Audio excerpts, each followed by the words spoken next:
So today I am here with Todd Rennebohm, who is the podcast host of Bunny Hugs and Mental Health. And I was lucky enough to join him for an episode on his podcast a couple months ago.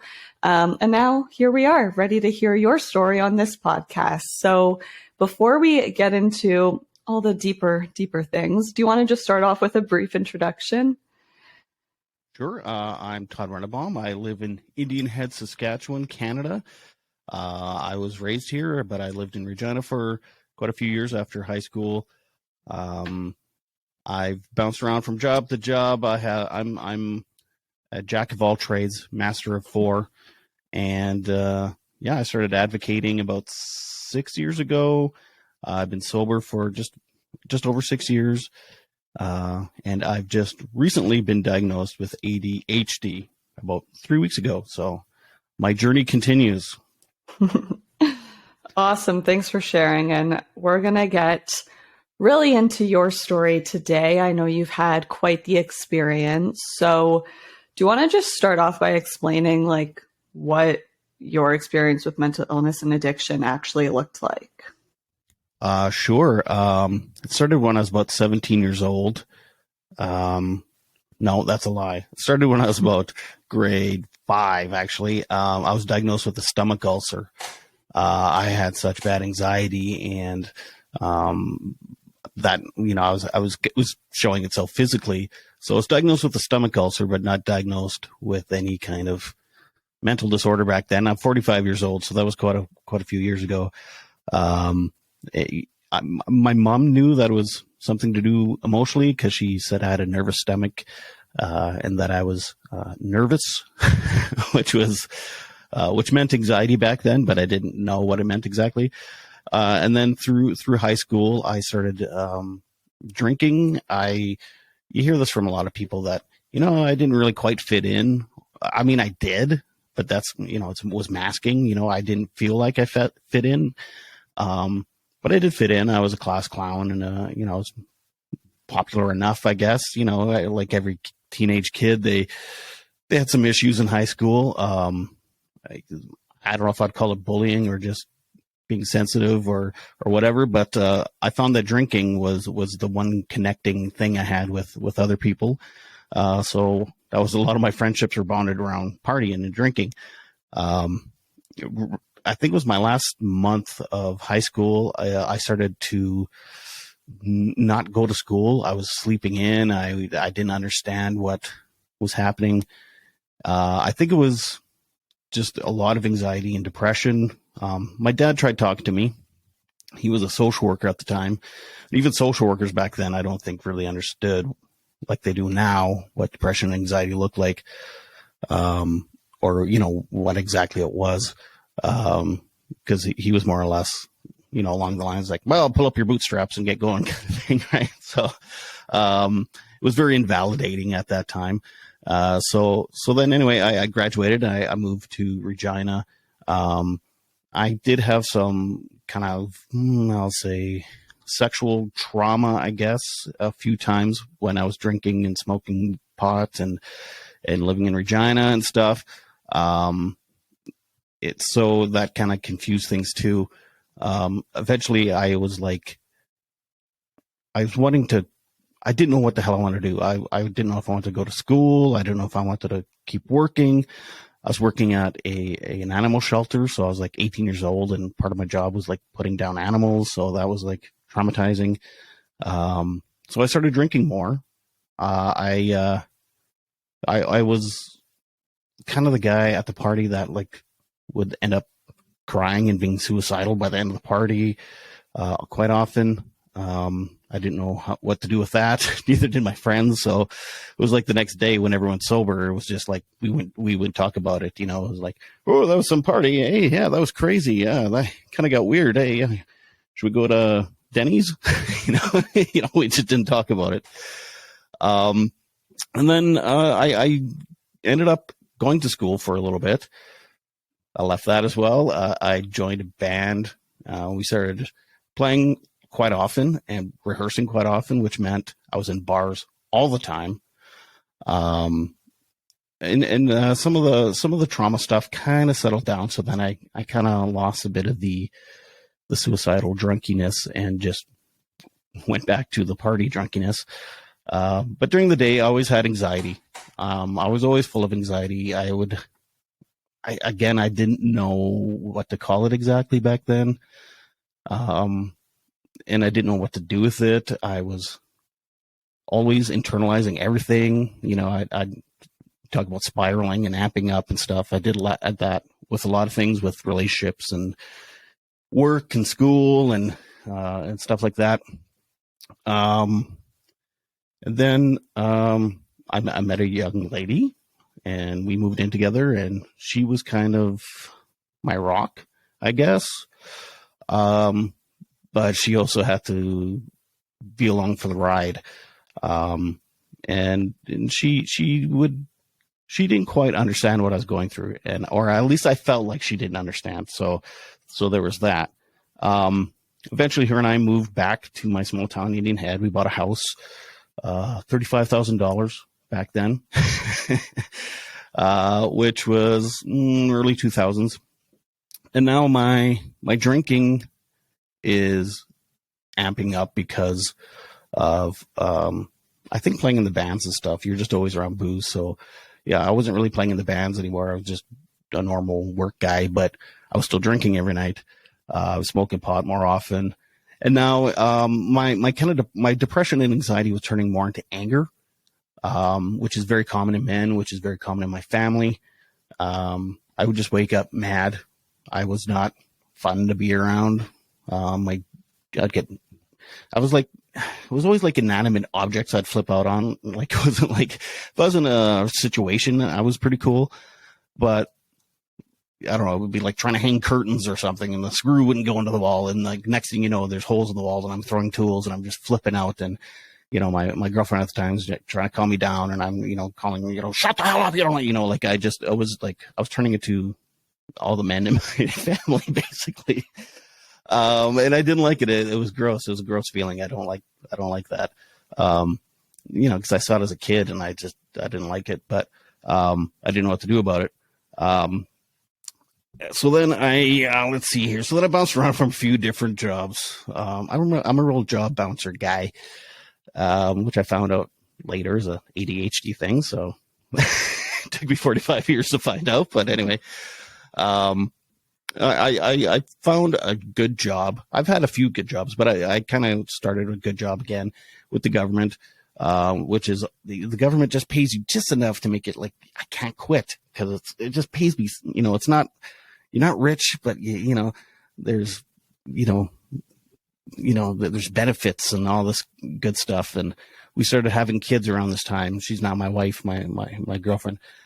So it was tough to have a good job and want to quit. It was a real toxic work environment. This is when I started going on meds for the first time. So this is about 15 years ago. And it was it took a lot, especially 15 years ago as a man, to actually go to a doctor, ask for help for a mental health issue, and be like, I think I need medication. There's something wrong with me. As opposed to just keeping mad and angry and drunk all the time. I was trying to be proactive. So I did that. Eventually I kind of bounced around within the government, so I could leave that toxic environment and just move around to different job positions and stuff, and still have the good job. So I did that quite a bit. I could not find the right fit job, which was frustrating. What am I forgetting here? And so around this time I started seeing a counselor and a therapist and stuff. And I still wasn't really using my wife as a support, because I still thought she didn't understand. So, you that's why there's peer support groups, is, you want to talk to someone that gets it, right? So I had a female friend that I started to talk to and rely on as a support, and me, because she was kind of going through the same situation. And we did that for a couple of years. But eventually here's the sticky thing. It's hard to keep feelings out of the way when there's an opposite sex person there. So we started having a bit of an emotional thing. And then it turned into more than a bit of an emotional thing. She basically became my drug of choice at one point. I mean, I was still drinking and using marijuana daily, but that interaction with her was just insane. Like, it was a roller coaster. It was just like, it felt just like a high, and there was withdrawals. And I mean, we talk on the phone several times a day, text hundreds of times a day, run into her downtown in a small town, I have to go get groceries and, make sure we run into each other in the grocery store and stuff. And so that was happening. My wife was very suspicious and getting jealous and stuff. And we both tried to end it a few times, which was like, it was just like an addiction. It was just, we kept relapsing, I'd say. Now my drinking and using was really amping up because it was this confusing thing I'm involved in. And I actually remember thinking, this is what's going to make me happy. I can have my wife, I can have this other person, I can have both things, and this is what I need. This is actually, healthy for me. And it was awful. Like, the guilt, the shame, it was fucking hell is what it was. And I was stuck in this trap. I didn't want to hurt anyone's feelings, so it was hard to it was just fucking hard. And so during this time, is my suicidal thoughts really turned into suicidal ideation, turned into like obsession, basically.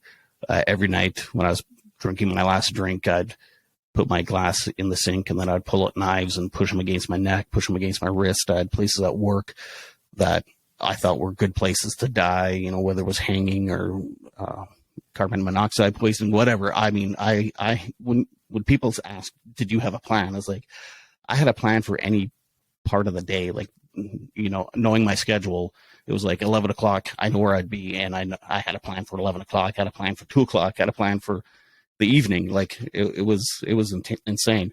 And one day I actually came home from lunch and something set me off, and I drove myself. Well, I didn't drive myself to the hospital. I just left. I just started driving. And my wife texted me. She's like, where the hell are you? What's going on? Why'd you leave? What the hell's going on? And eventually she called my dad, and people convinced me to drive myself to the hospital in Regina, which I did. It was like an out-of-body experience almost. It was like I was disassociating. It was intense. I got to the hospital, and they took me to the ER. I sat there for hours and whatever, and I kind of chilled out a bit, and I was exhausted after like a real emotional panic. I don't know if it was even panic attack. I don't know what the hell it was. You're exhausted, and the nurse there in the ER, actually, she knew exactly how serious it was for me. So she actually found not a psych nurse, an actual psychiatrist that was on the ER ward at the moment. And he came in and talked to me for a bit, and I told him what was going on. I told him everything. And he basically, all he said was, well, just keep taking your meds and keep seeing your counselor. And yeah, see you later. Go home. And that was, talk about invalidating. It took a lot for me to even ask to be on meds. It took even more for me to start seeing a counselor. And to actually reach out and think I might need hospitalization right now. I need more than what I'm getting, and to actually reach out and ask for help just for them to say, go home. It was so embarrassing. It was so invalidating. I thought, okay, apparently I'm just a pussy or something. Like, I don't know what the fuck is going on. So I stopped asking for help after that. It was probably the most dangerous thing that any professional's ever done for me. And which I get, maybe I wasn't to be in the hospital, but they offered nothing else. It was just go home. There was no other services. There was no other options. There was nothing. It was just go home. It felt like I just got there in an ambulance because I had a hangnail, and they were like, "What the fuck are you doing here? Like, go home." So anyway, over the next year, everything amps up, and eventually the young lady and I, we kind of end our thing, which was heartbreaking. I mean, it's so weird being in love with someone and also lamenting a breakup. You know, I mean, I love my wife, but I'm also like, it was so fucking confusing. It was so messy. So I was emotional. I was drinking and using constantly. And one day I just snapped. I helped my brother move a couch or something at his house, and we had a couple beer in his garage. And then I came home. We were expecting some company. My wife said something to me like, you know, where the hell were you? Like, people are going to be here soon. And that was just enough to set me off. And the next 3 days, some of it's memory, some of it's just what people told me. But I snapped. I started punching my face. I started like crying and yelling and screaming, and she grabbed the kids and just bolted. She ran out of the house. I ended up destroying my kitchen basically with my head. I was putting it through walls. I was smashing stuff. I was convinced that she was leaving and never coming back, and that, you know, now I fucking did it. Now I've been practicing every night with knives and all types of things. This is it. I'm done. And next thing you know, my brother walks in the door. My wife actually went to my brother's house and said, "Something's wrong with Todd." I think I had the knife in my hand already, and I swung it at him. I cut him, and then I was about to I was going to cut my arm off basically. But my brother's a very big man, and he punched me in the head and got on top of me instead. And then next thing I know, there was like 4 RCMP officers in my kitchen, and they're all like my brothers. They didn't know what the hell was going on. They saw a knife on the floor and a big guy and a little guy. Well, I'm not a little, but he's just bigger. And so anyway, all hell breaks loose. And then once they figure it out, they're trying to tie me up and whatever. And I get a hand loose and I grab a cop's gun. And I was begging them to shoot me. I didn't pull the gun out of the holster, but I managed to get my hand on the gun. And then all hell breaks loose. And anyway, they managed to hog tie me and get me into a car. And this is where things could have gone sideways. They could have charged me for so much. They could have charged me with weapons charges and resisting arrest and all types of things. But instead, they took me to my local hospital, and then they took me to Regina in an ambulance. There's 2 RCMP officers in the ambulance with me, took me to the hospital and tried to get me help, which I'm very thankful for, because, I mean, it could have gone so many other ways. When I was in Regina, I was strapped to a gurney, and I could hear people talking where the nurses and stuff talk in the kind of the horseshoe thing. They still weren't sure if I should be in the hospital. They were still talking about, do we admit him? I was like, what the fuck does someone have to do to get some fucking help around here? But they did decide to bring me in. So I went into the hospital. Is this too long? Am I doing okay? Keep going. Okay. So anyway, they brought me into the hospital, and I stayed there for a couple of weeks. While I was there, 2 times, which, I mean, that's a 3-hour story of its own, just my hospital stay. But twice when I was there, people from AA came to my room and gave me a pamphlet and talked to me, and I looked at them like they were nuts. I was like, what the fuck are you doing here? Like, I'm not an alcoholic. I'm depressed. I'm crazy. I'm everything else. Like, why are you here? And basically shoot them out of my room. And so anyway, after a couple of weeks, they sent me home. While I was in the hospital, everything came out about my life. Everything came out. I went home. It was very uncomfortable at home. I was really nervous about going home. That was almost another panic attack, was driving home. But I was there for a few days, and I decided, okay, I'm going to go for a walk, go downtown, my small town, and, just try to get some fresh air and whatever. Very first person that saw me on the street stops me and says, "Hey, Todd, Have you ever considered AA? I was like, what the fuck is with, are you guys like trying to promote this month? Like, what the hell? Why is everybody coming to me about this stuff? And I was like, yeah, no, thank you. Like, holy, what the fuck? So anyway, but it did kind of plant a seed. And I thought, well, if I'm having mental health issues, I guess maybe the last thing I need is alcohol. So on my own, I quit drinking. And if anybody knows anything about addiction or drinking, it's like not drinking is like the most basic thing you could do. I wasn't doing anything to help myself other than not drink. At that time, I did make a very conscious effort. I am going to use more marijuana though. It was like, because someone convinced me that it was an antidepressant and it helps with anxiety and all this stuff. So I was like, oh, okay, well then I'm going to just be high all the fucking time. But I quit drinking. So I basically traded one for another. And I mean,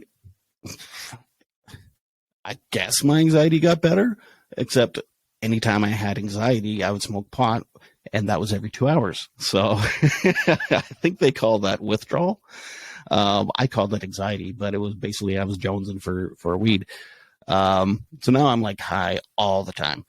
And I was basically in that state. I was almost like I was in limbo for 2 years. I wasn't better. I wasn't worse. I was just in limbo for like 2 years. And then after a couple of years, I thought, I was able to stop drinking on my own. I'm clearly not an alcoholic if I did it. I just did it. So one Christmas I had a couple of drinks, and within about a month I was drinking every night again. But I'm also high 24/7 all the time. So now it's like, I picked up where I left off with my drinking, but my marijuana use had amped up. At this point I'm self-employed. I had myself, like a little photography business and picture framing and a little gallery and stuff. And it was slow. Basically any money I was making, it was going to marijuana and alcohol. My mom sold some jewelry in my shop, and she had a drawer of money, and I was like taking money out of there. I was hiding beer in my garage. I was no longer partying. I was no longer socializing. I would just sit in my garage and drink and use on my own every night. And, I never, you always hear of people, that had come to the point of stealing or hiding alcohol and stuff. And it just sounds crazy that I never ever thought that would happen to me. I was even hiding marijuana from myself. I would get drunk and high. I would hide marijuana somewhere in my garage so that if I ever ran out, I go to that hiding place, because I would forget that I hid it. I'd be like, oh, and then I'd be like, yes, I hid some on myself. Yay, I'm smart. Like it was pathetic. Meanwhile, my kids are growing up, and like, I like for 2 years straight, they didn't see a sober breath out of me. And then one day I was reading the newspaper, and it said something like 12 jobs were being cut from the local psych ward in Regina. And I was like, what is this? So I was reading, and I think it was 7 psych nurses were being cut.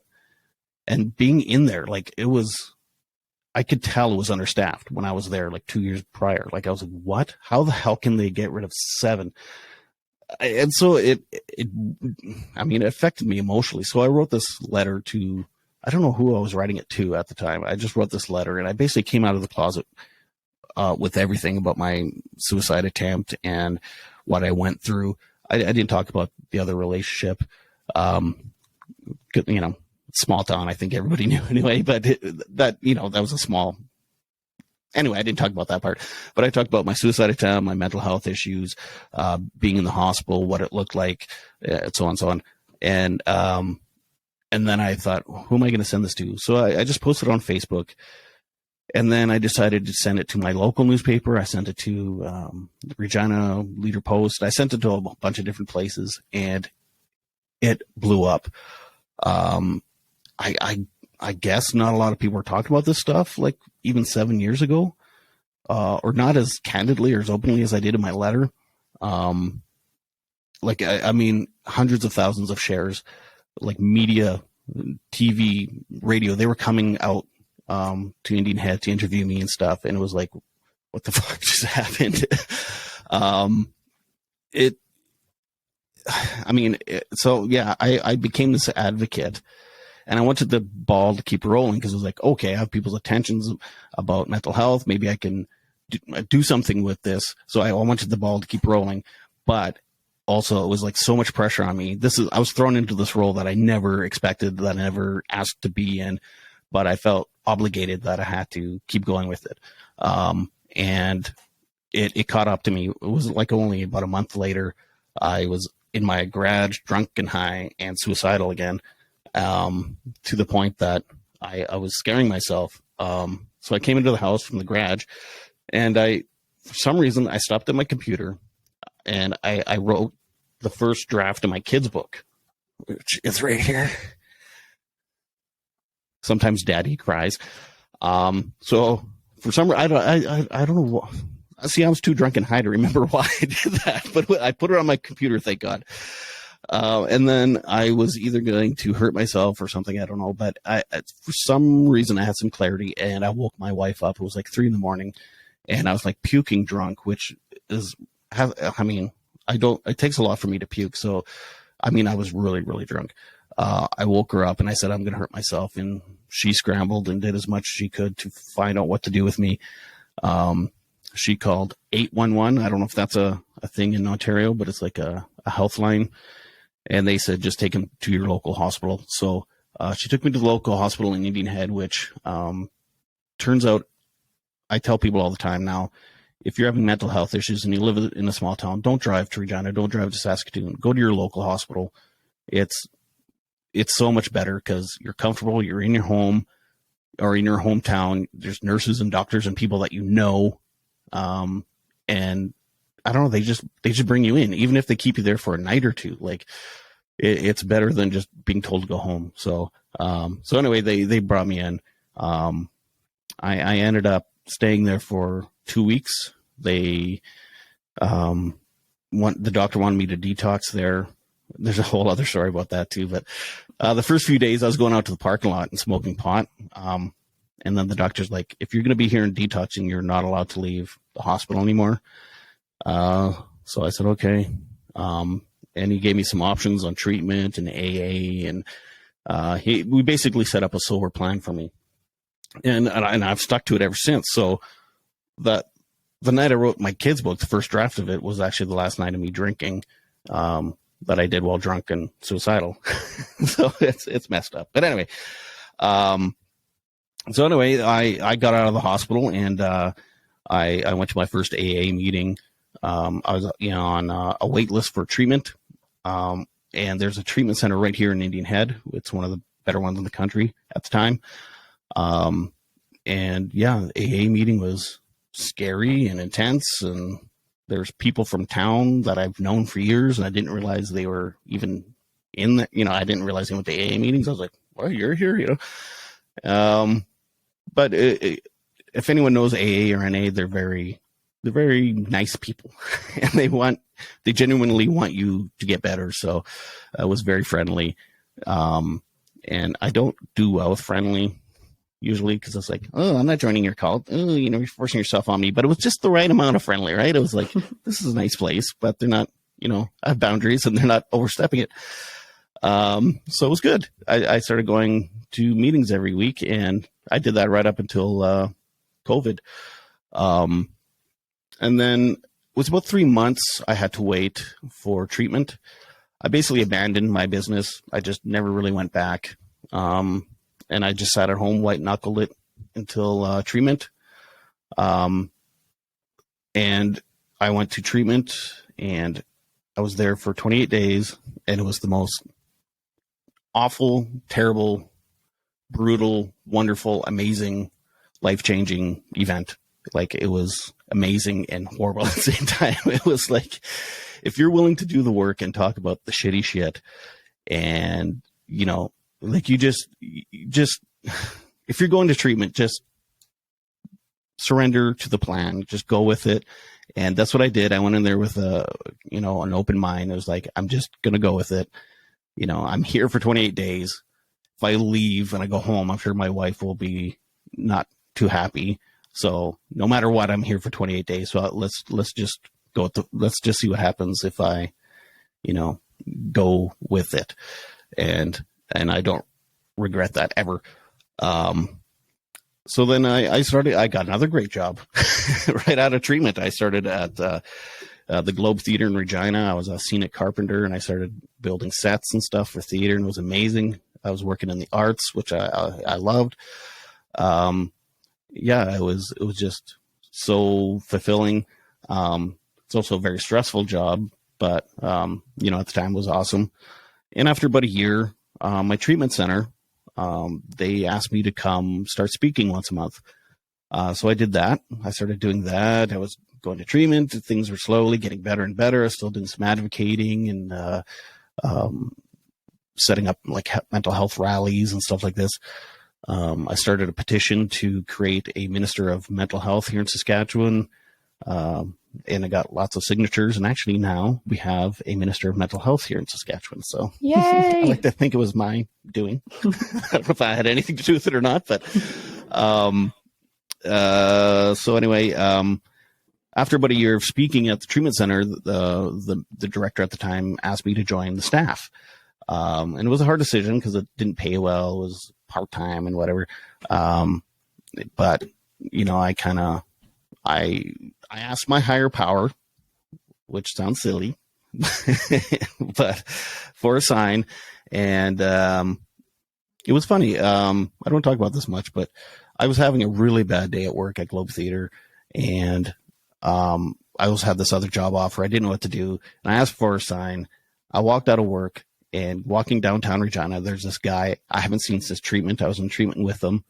He comes running up. We have a big hug, and I started talking to him, and he's like, yeah, I'm going back to school to be a social worker. And we're like, oh, that's amazing. And he's like, Todd, money isn't everything. And, sometimes it's just about helping people and changing the world and stuff. And I was like, it was amazing. So anyway, I ended up quitting and starting at the treatment center.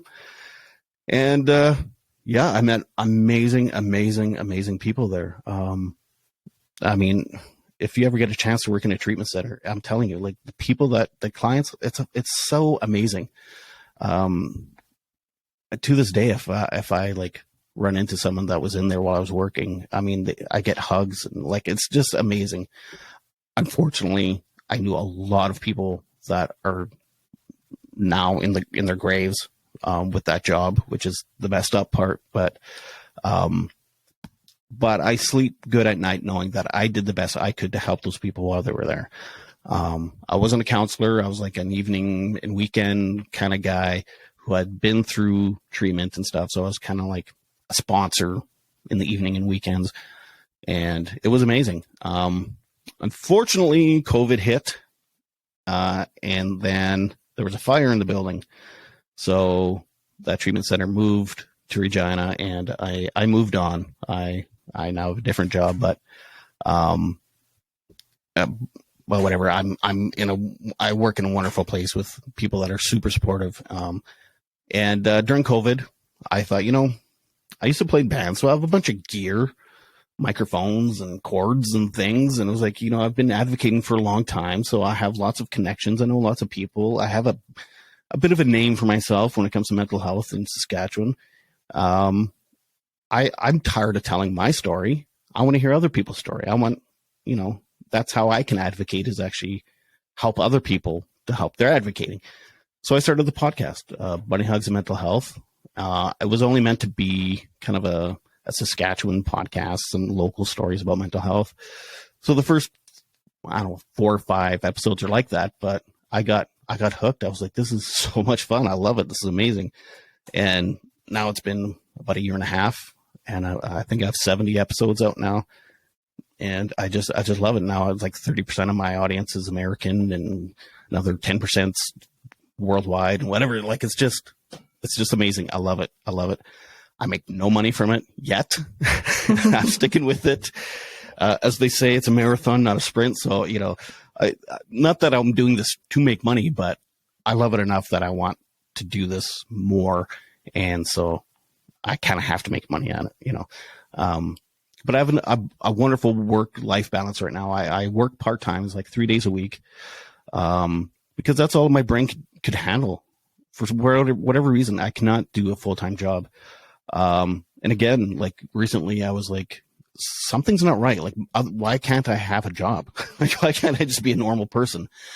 And I started doing more research. I had a family reunion a while ago, and like all these cousins and uncles and stuff were talking about their ADHD meds and ADHD this. And I was like, what the fuck? Like, so I started doing some research. I was like, do I have ADHD? And if so, like, what the hell does that mean?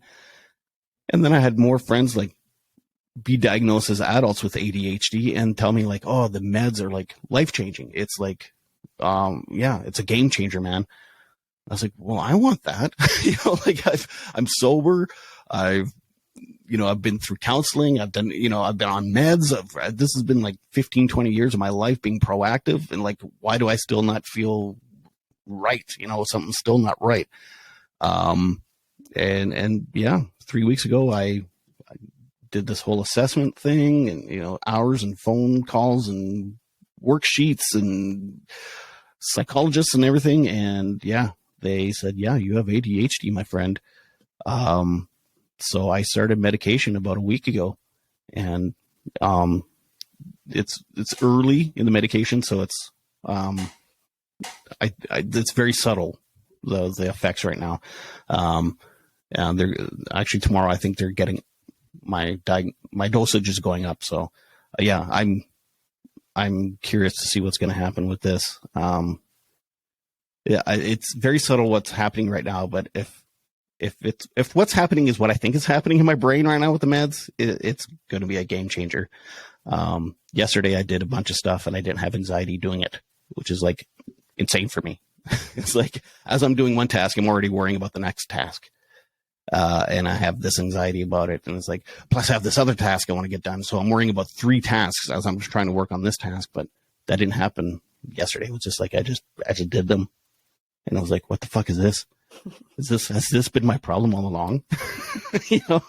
And the more research I do, it's like people with ADHD suffer with relationships, suffer with addiction, anxiety, depression. And it's like, what the fuck? Like, could my life have been easier if I was diagnosed when I was 15 and on meds then? Like, but, you know, whatever.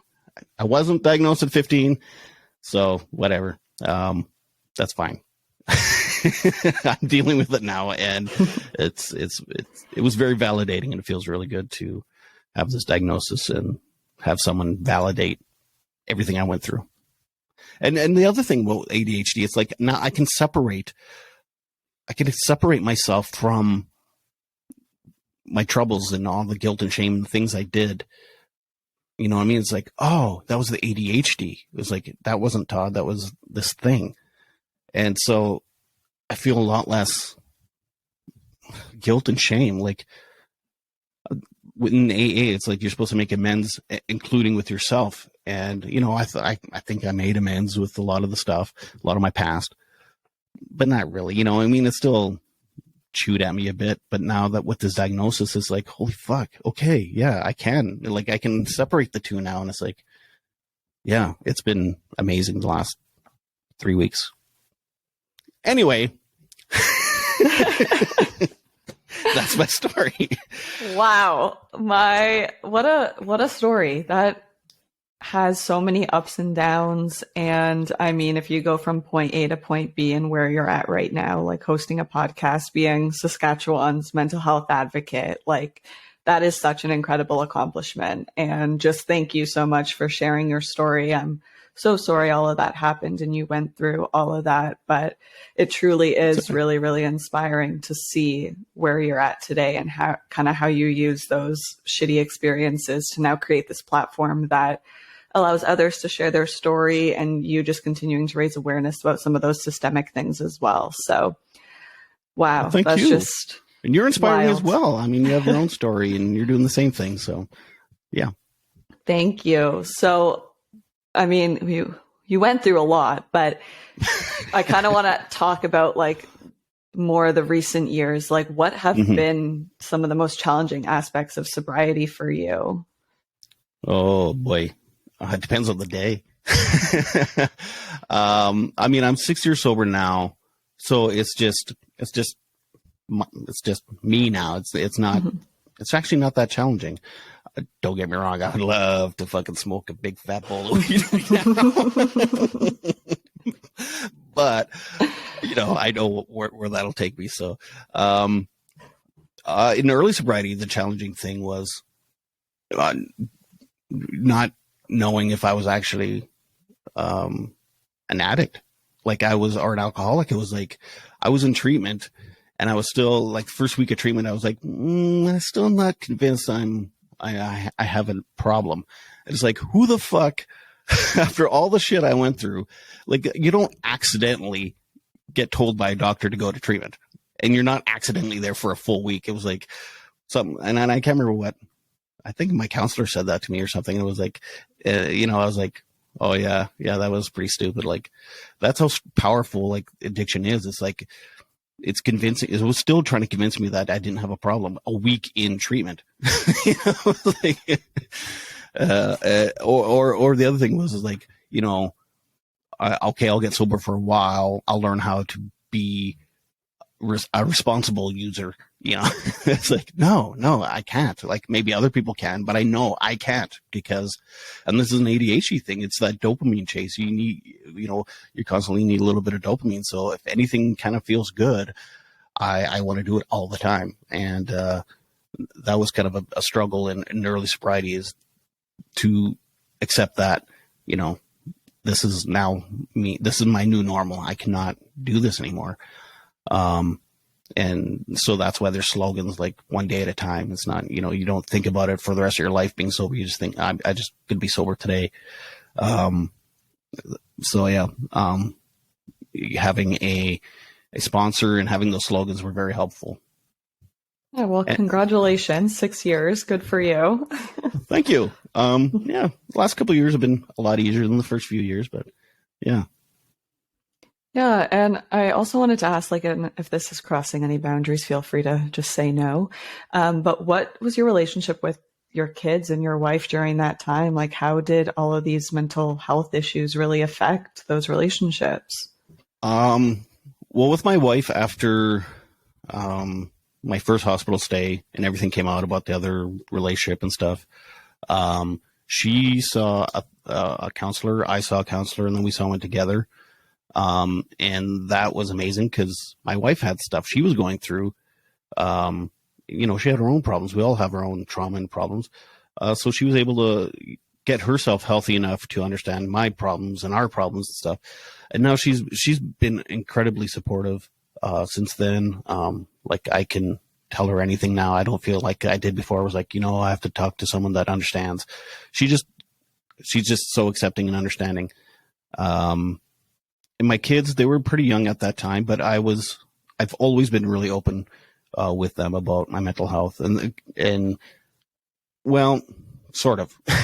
That's one of the reasons why I wrote the kids book. It was like, because there was no references like that for my kids, and it was like, here's what I probably should have said to my kids. That's why I wrote the kids book, but. It's been good. Like, when I went to get sober, they were older, and I just opened with them. I explained to them what I was going through, why I had to go away, stuff like that. Now I'm very open with them if I'm having a bad day or whatever, and they're very open with me about their emotions if they're having a bad day, which is rare. They're now 18 and 16, and I wanted to not talk to my parents at all when I was that age, and now they're like, coming to us with emotional issues and stuff. So I think